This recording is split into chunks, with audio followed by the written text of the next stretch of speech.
Hi everyone, welcome to video number 5 on the Big Girls on the Move campaign. Coming to you from our home studio and sharing some of the stories behind the walls of domestic violence shelters.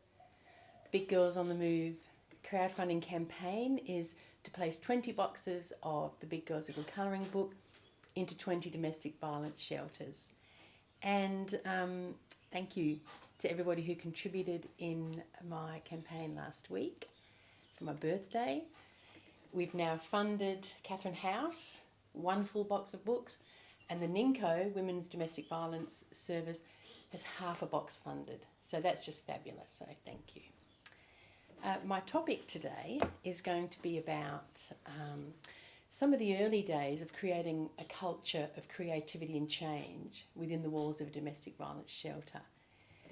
But before I do that, I'd just like to make an acknowledgement for anybody I know, particularly my Catholic friends, who were watching Four Corners last night. The Catholic Church is in the middle of a massive crisis of previously unknown proportions. And just in conversation with a couple of people this morning, there's in the domestic violence sector, we call it vicarious trauma.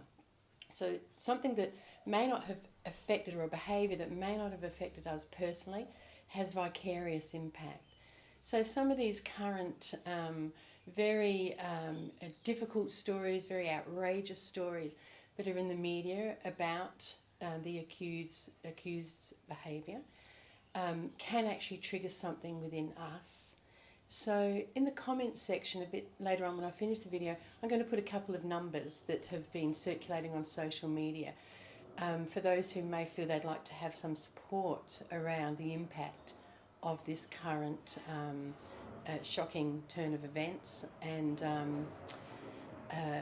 yes, particularly for, as we saw with the panellists last night, that those people within the church, outside of the church, and who've been impacted by it are being affected. So I just wanted to really acknowledge that before moving on to the conversation today.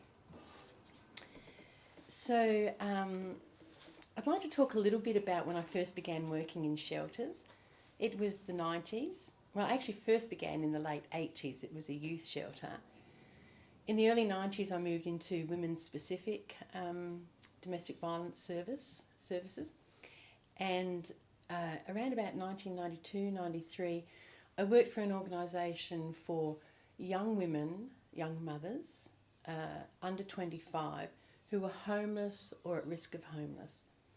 And most of the women who came to stay with us for short or extended periods of time had experienced domestic violence. So although it wasn't formally called a domestic violence shelter, that was a large part of our work and our development. So I was with a young woman one evening, and through her eyes I was able to look at the shelter walls quite differently than I had on the day-to-day working in that setting. She pointed out that the walls had the words domestic violence on it. Our refrigerator had a sexual abuse support service magnet right on the fridge, and all around were issue-based posters and pamphlets, and she felt that the environment externally was amplifying what she was feeling internally. They weren't actually her exact words, but that was really what I took on board. So the image that's up on the screen is the very first mandala that I created back in the 90s. It's been shared and coloured thousands of times over those years. And rather than have the departmental posters of the era, which are well intended but actually had very confronting imagery on them, we took those words down and I created this poster that said, "World peace begins at home." And it was a way to just emphasise that peace in the home extends to peace outside of the home, because many of the women had come from very chaotic and very unsafe homes.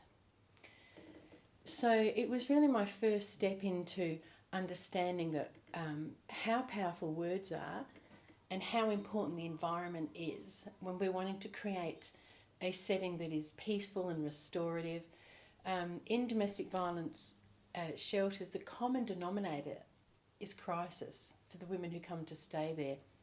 So the culture of the shelter, because the staff in the shelter remain, and women arrive and they leave, and so it's really the place itself that is the permanent fixture.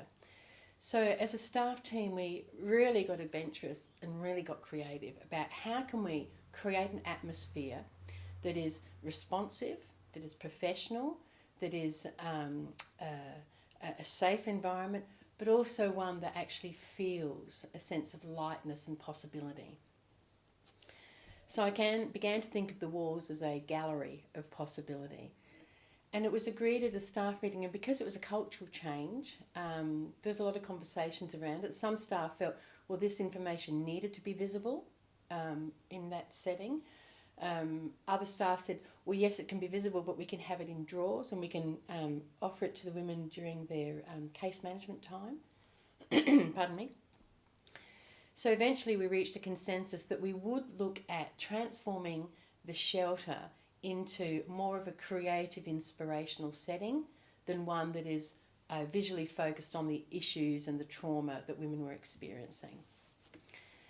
And one of the ways that we were able to do that, and I'm very grateful I had a supportive management as an artist in a crisis setting, that I was invited to create artwork that would respond to our new direction, and I really took that on board. The poster that I've just put up on the screen is one of the first that I made. It originally didn't have the writing on it. So that was from women of culturally different, diverse backgrounds, diverse to each other, diverse to the shelter, which is a European-speaking shelter, English-speaking. That image, just having the black and white hands together, would speak about our intention. So I really began to look at ways to transmit stories and images and positive intentions without relying on the written word. It was a very exciting time to be developing these things, and over time I was hosting or editing, I should say, a newsletter at the time called Change. It was an acronym, C.H.A. And that stood for creating happiness and new growth every day.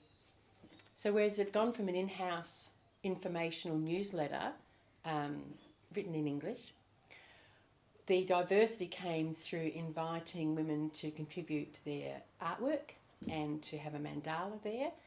And over the next few years, the artwork that I focused on creating was artwork that could be translated or expressed with a lot of different cultural diversity. So, for example, the Begin Within mandala, which I was asked to create for a young Aboriginal women's parenting group, that black and white version enabled the women to put their creativity and their colour into that.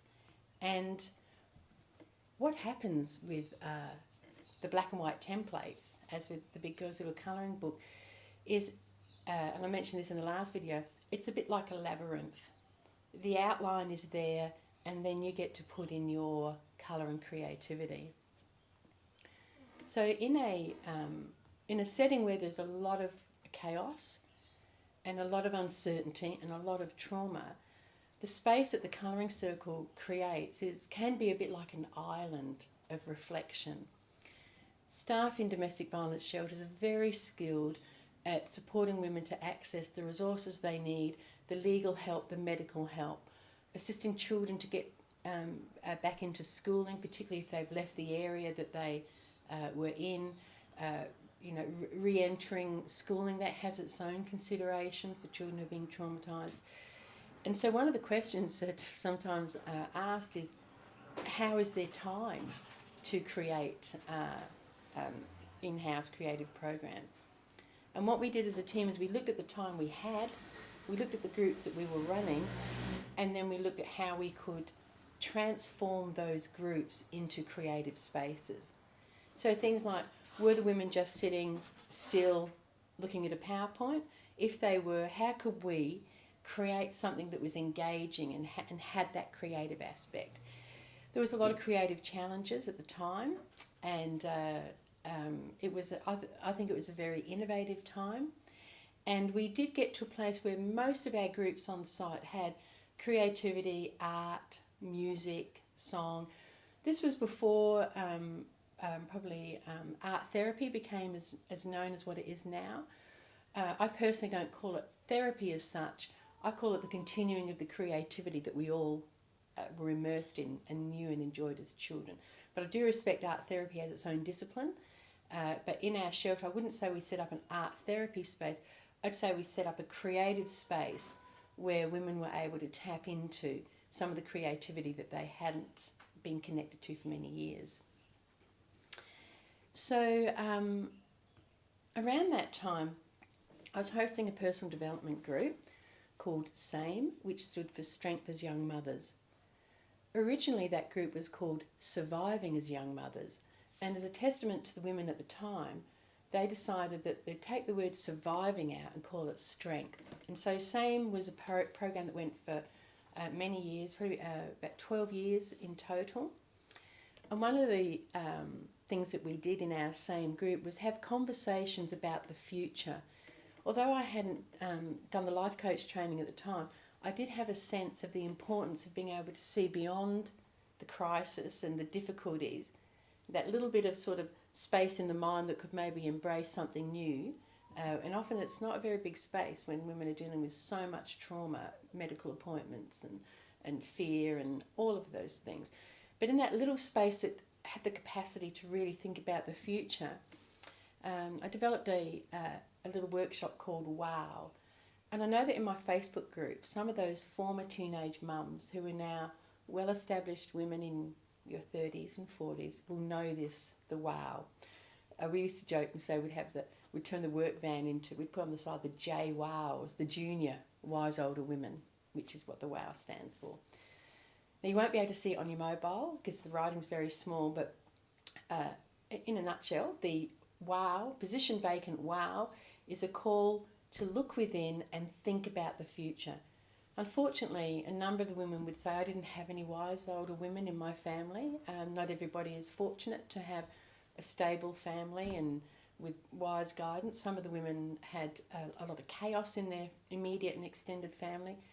So the WOW was a call to action within, and that's the last line that says, apply within.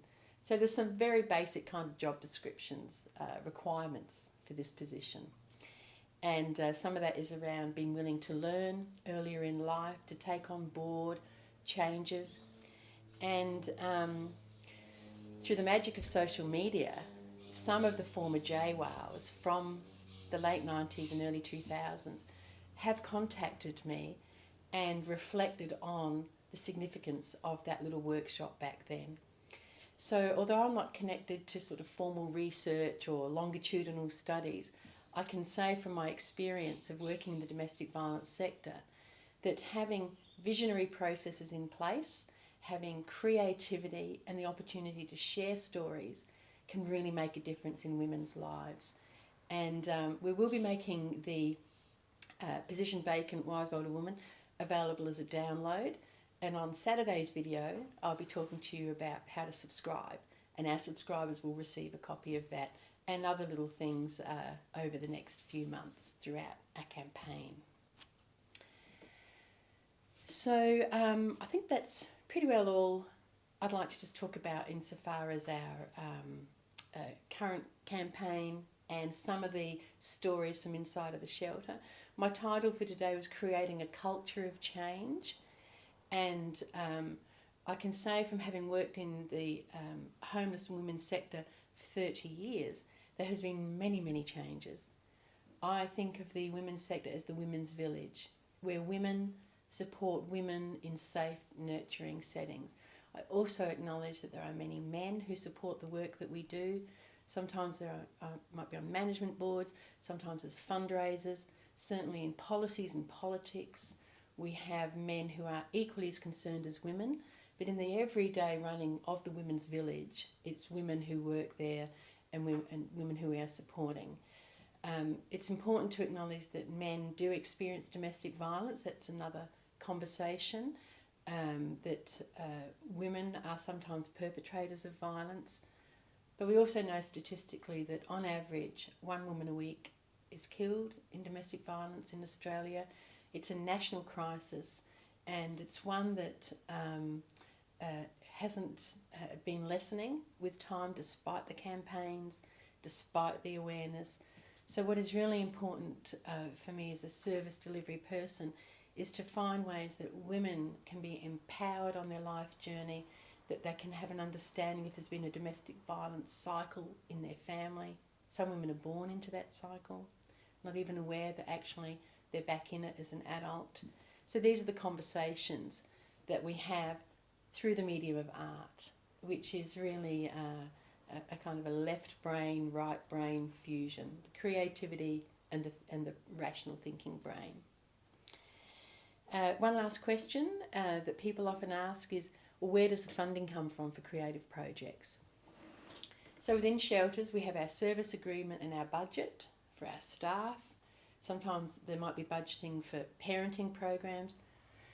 But in the women's village, often agencies come in. So we may have somebody come from the sexual health clinics to talk about safe sexual health.